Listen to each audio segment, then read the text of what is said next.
तो आज हम एक बहुत ही सिंपल सी दिखने वाली एनिमेटेड कहानी की परतों को खोलने वाले हैं। कहानी है एक 24 घंटे की कैंपिंग ट्रिप के बारे में। लेकिन अगर हम जरा ध्यान से देखें ना, तो ये सिर्फ एक एडवेंचर से कहीं ज्यादा है। चलिए देखते हैं इसमें क्या छिपा है। तो ऊपर से देखने में तो ये कहानी एकदम सीधी सादी सी लगती है। स्कूल के बच्चे हैं, अपने टीचर्स के साथ जंगल में कैंपिंग करने गए हैं, टेंट लगा रहे हैं और खूब मजे कर रहे हैं। मतलब बिल्कुल एक टिपिकल बच्चों के कार्टून जैसा, है ना? तो सवाल ये उठता है कि ये सिर्फ एक कहानी से बढ़कर कैसे है। आज हम यही समझने की कोशिश करेंगे कि कैसे इस कहानी को बड़े ध्यान से कुछ खास सबक सिखाने के लिए बनाया गया है। मतलब ये सिर्फ एंटरटेनमेंट नहीं है, इसमें एक छिपा हुआ लेसन भी है। तो हम इस कहानी के सफर को 5 हिस्सों में देखेंगे। सबसे पहले कैंपिंग की शुरुआत कैसे होती है, फिर नियम और सुरक्षा का सबक, उसके बाद प्रकृति का सम्मान, फिर खेल और सामुदायिक भावना, और आखिर में दिन के जो मुख्य सबक हैं उन पर बात करेंगे।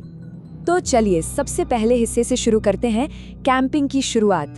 कहानी शुरू होती है जब सारे बच्चे एकदम जोश में भरे हुए कैंप साइट पर पहुंचते हैं और बस यही से उनके एडवेंचर का स्टेज सेट होता है।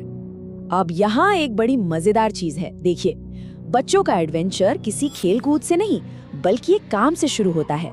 टीचर उन्हें आते ही एक जिम्मेदारी देती हैं कि चलो सब मिलकर टेंट लगाओ। ये कहानी का पहला बहुत ही सटल सा सबक है, टीम वर्क और मेहनत। चलिए अब आते हैं दूसरे हिस्से पर, नियम और सुरक्षा।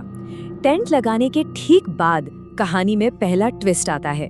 एक ऐसा पॉइंट जहां हमें नियम, उन्हें तोड़ने की जिद और फिर उसके क्या नतीजे होते हैं इसके बारे में सिखाया जाता है। और यहाँ पर ना हमें बच्चों की वो टिपिकल सोच देखने को मिलती है। वो नियम तोड़ने के लिए खुद को कैसे मनाते हैं, ये सोचकर कि अरे हम ज्यादा अंदर थोड़ी जाएंगे। वो आने वाले खतरे को बहुत छोटा समझते हैं, जैसा कि अक्सर बच्चे करते हैं। और कहानी ने इस मानसिकता को बहुत ही अच्छे से पकड़ा है। तो यहाँ हमें एक तरह से दो चीजों के बीच का टकराव दिखता है। एक तरफ बच्चों की मनमानी और दूसरी तरफ नियम कानून। बच्चे खुद से जंगल देखने निकल पड़ते हैं और मोंटी के मजाक से एक नकली डर का माहौल बन जाता है।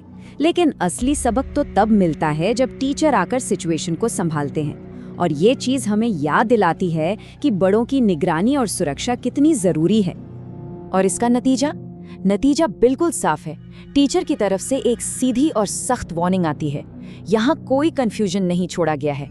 मैसेज एकदम क्लियर है, सेफ्टी सबसे पहले है और नियम तो मानने ही पड़ेंगे।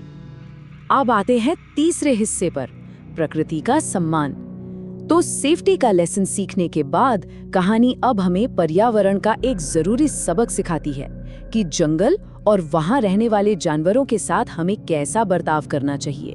तो इस टूर के दौरान बच्चों को जानवरों के साथ कैसा बिहेव करना है, इसके लिए एकदम क्लियर इंस्ट्रक्शंस दिए जाते हैं।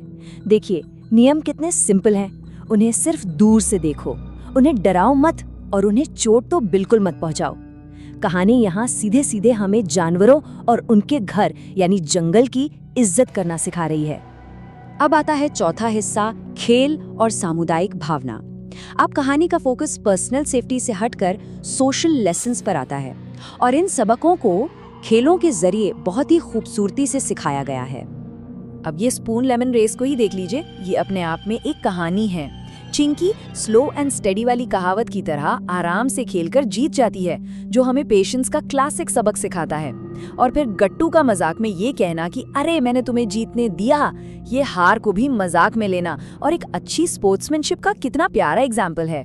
और इसके बाद पूरा ग्रुप बॉनफायर के पास इकट्ठा होता है, सब मिलकर गाना गाते हैं। ये सीन यूनिटी, टीम वर्क और साथ मिलकर एक अच्छा एक्सपीरियंस शेयर करने की भावना को और भी पक्का कर देता है। और अब आते हैं 5वें और आखिरी हिस्से पर, दिन के मुख्य सबक। कहानी अब अपने एंड की तरफ बढ़ रही है और दिन भर में जो भी सीखा उसे एक साथ समेट रही है। कहानी में नतीजों को भी बड़े मजेदार तरीके से दिखाया गया है। याद है मोंटी जिसने अपने दोस्तों को डराया था? उसे सजा के तौर पे खाने का सबसे छोटा पीस मिलता है। लेकिन ये सजा कोई बहुत सीरियस नहीं है, बल्कि एक हल्का फुल्का मजाक है जिस पर सब हंसते हैं। ये बताता है कि हर एक्शन का एक नतीजा होता है और इसे सिखाने का ये एक बहुत अच्छा तरीका है।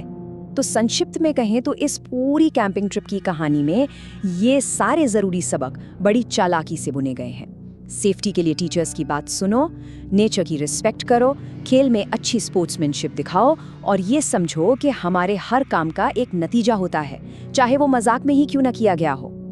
और ये सब हमें एक बहुत ही इंटरेस्टिंग सवाल पर लाके छोड़ देता है कि आखिर कहानी सुनाने के जरिए बच्चों को और कौन-कौन से जरूरी सबक सिखाए जा सकते हैं। ये हमें दिखाता है कि एजुकेशन में स्टोरी टेलिंग की पावर कितनी जबरदस्त और असरदार हो सकती है।